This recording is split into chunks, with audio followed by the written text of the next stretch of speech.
Hello my friends, this is Paul and welcome to A Common Touch of Fantasy, and today we have a review. We're reviewing Half a King by Joe Abercrombie. Imagine, you're a young boy, you are second in line to the throne. You were born deformed. Your hand has like a thumb and a little finger, just like this. And in your world, strength, combat ability, being able to be strong is what it's all about. It's very much a Viking type world. And all of a sudden, your father and your brother get killed and you inherit the throne.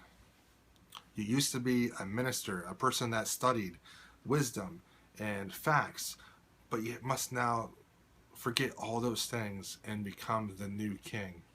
To test your mettle, to prove to everyone that you actually are strong, even though you are deformed, you go against the person that killed your brother and your father. But you get betrayed. You get betrayed by your own uncle, and you're left to die. However, you don't die. You're able to escape, but you're then sold into slavery as a slave. You're a slave aboard a rowing boat where you row non-stop every day. You meet friends, you have acquaintances, and then you're able to escape. Your goal is, with your new friends, to come back to the land that is rightfully yours and take back the throne that was taken from you from your own uncle. So that's the plot synopsis for Half a King by Joe Abercrombie.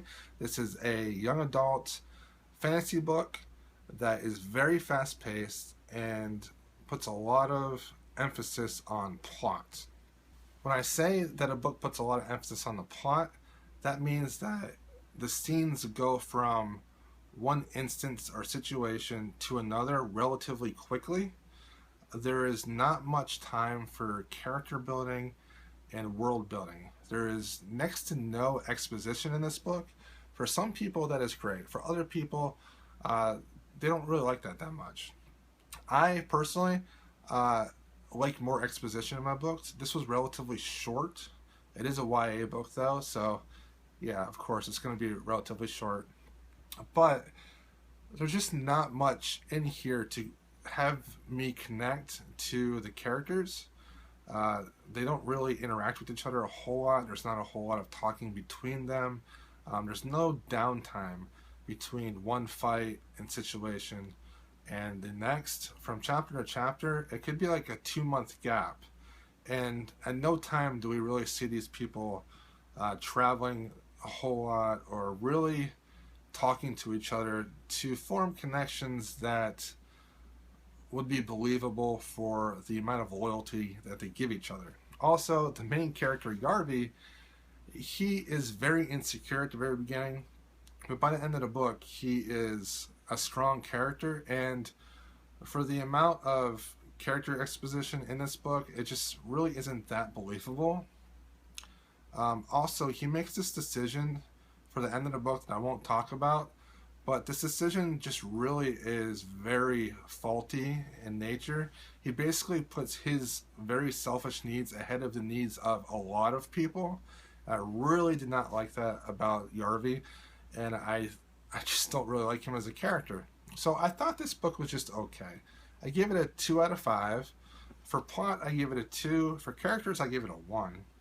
For world building, I gave it a 1. There just wasn't a whole lot different than our world.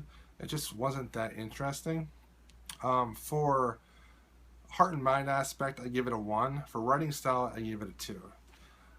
It just was an okay book. I could take it or leave it.